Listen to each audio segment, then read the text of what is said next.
Good afternoon, Facebook and YouTube viewers. This is Rebecca Sosmarski with the Register Mail, and I am here today with Tony Oligney-Estill with the City of Galesburg, Director of Parks and Recreation Department.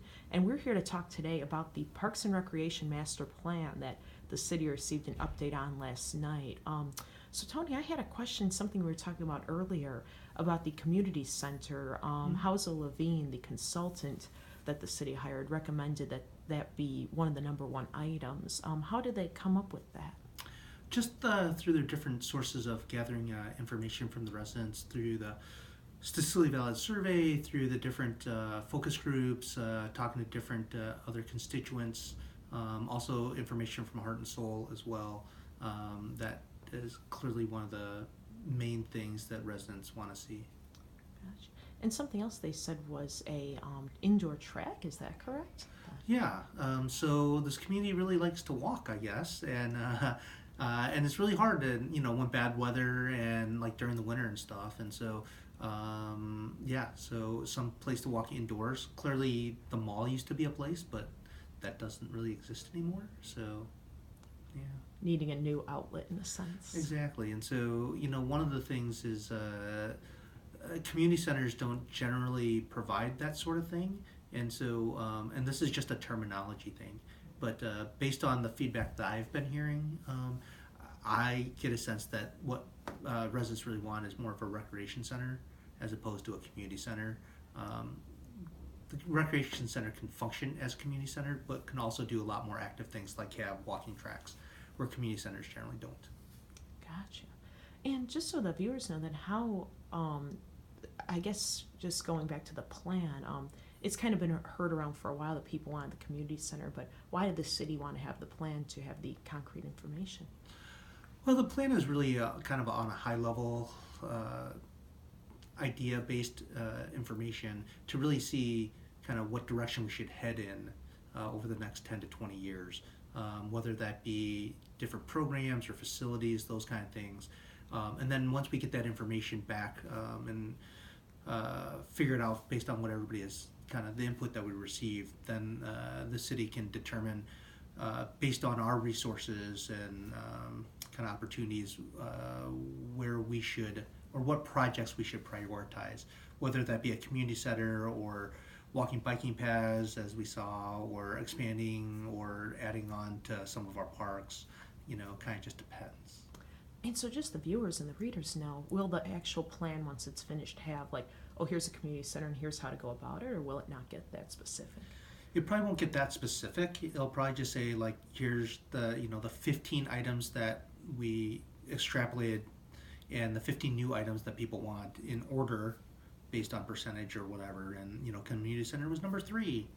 So it won't say how we should build it necessarily, where we should build it, unless that's the feedback that we got.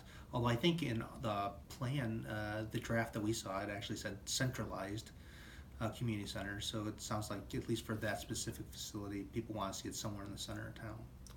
Is there any options the city is considering right now in terms of if it wanted to proceed with that? No. There's ideas bantered about and that sort of thing, but before we make any concrete decisions, we want to see the end result of the actual the master plan. Gotcha.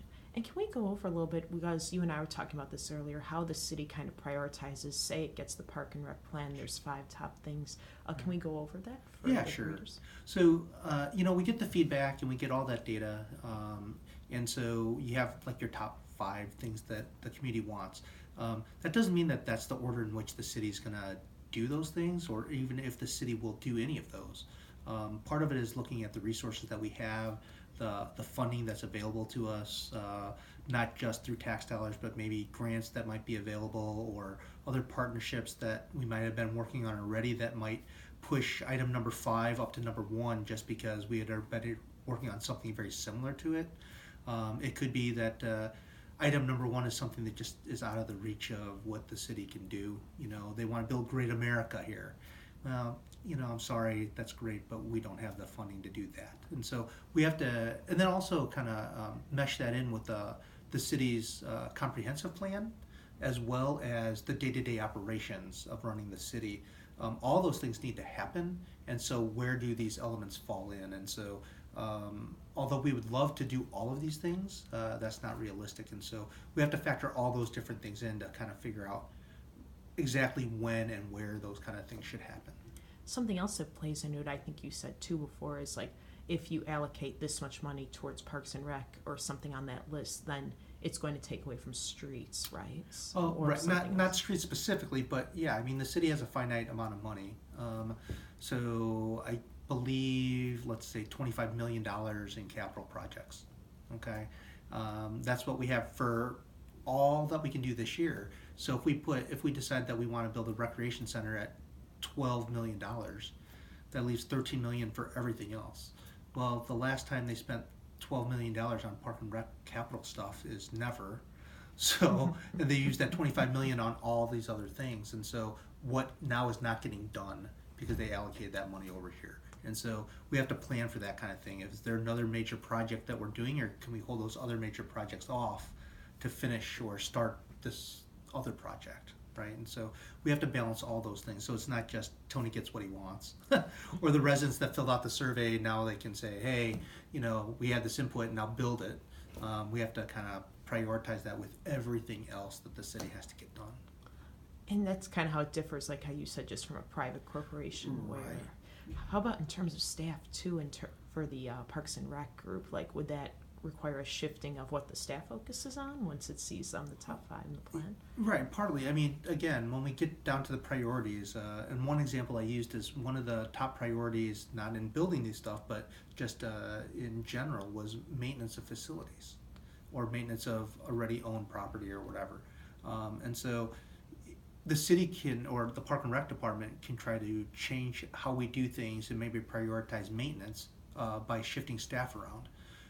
But again, there's a finite amount of work hours in a day. And so if I devote, my 7 mowers that I have, if I make 2 of them maintenance people and they focus on the maintenance, that's great, but that's 2 less people now mowing.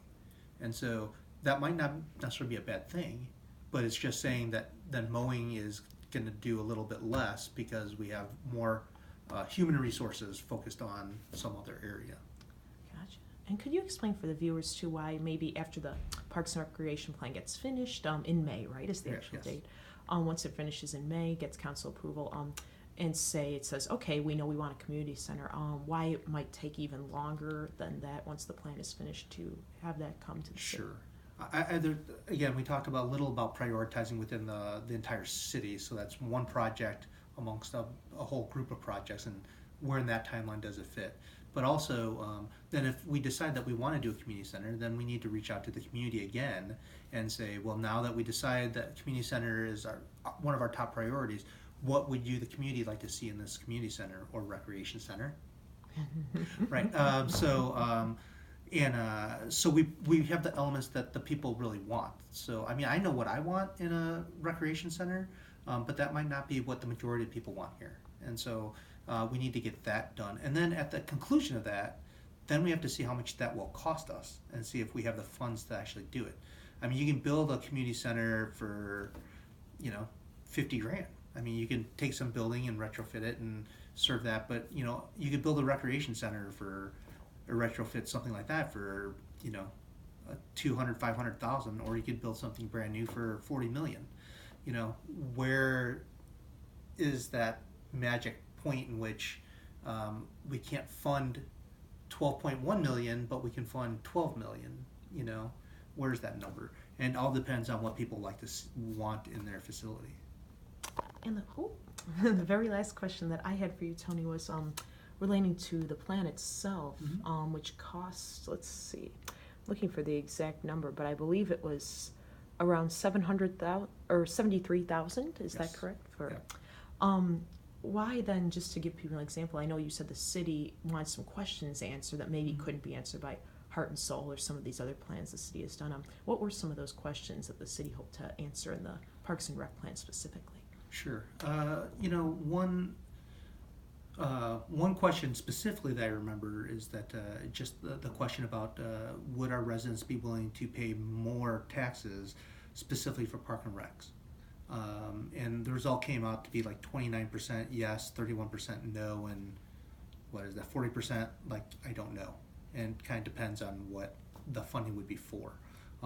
But it was good to know that question to see, down the road if that's something we might want to pursue or if it's already just off the table based on the responses. Another one was actually within a recreation facility, what elements would people like to see in a recreation facility? So if we decide to build something like that, give us an idea, what do we want to see in there? Clearly walking track was the number one over everything. And then I believe it was space for arts and crafts.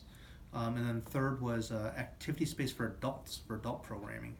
And so that gives us an idea, at least at the start, when we decide what we want to do in terms of a recreation center, if we decide to go that route, kind of what elements need to be in there.